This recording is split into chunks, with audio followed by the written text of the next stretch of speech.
ప్రభువా, కరుణామయుడైన నా దేవా, ఈరోజు నేను నీ సన్నిధిలోకి వచ్చి బాధలో ఉన్నవారిని గుర్తు చేసుకుంటున్నాను. ప్రభువా, బాధలో ఉన్నవారిని ఆదరించుము. ఎవరో కన్నీళ్లతో ఉన్నారు ప్రభువా, ఎవరో ఒంటరిగా బాధపడుతున్నారు, ఎవరో ఆరోగ్యం లేక బాధపడుతున్నారు, ఎవరో కుటుంబ సమస్యల్లో కుంగిపోతున్నారు. ప్రభువా, వారి హృదయాలను నీవే తాకుము. ప్రభువా, వేదనలో వారికి నీ సాంత్వన అనుభవింపచేయుము. వారి బాధ తగ్గునట్లు చేయుము. వారికి ధైర్యం ఇవ్వుము. వారి మనస్సులో ఆశ వెలిగించుము.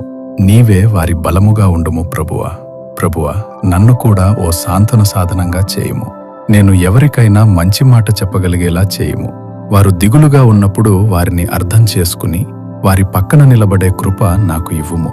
ప్రభువా, ఈరోజు నీ ప్రేమను ఇతరులకు చూపించేలా నన్ను ఉపయోగించుము. యేసు నామములో ప్రార్థిస్తున్నాను. ఆమేన్.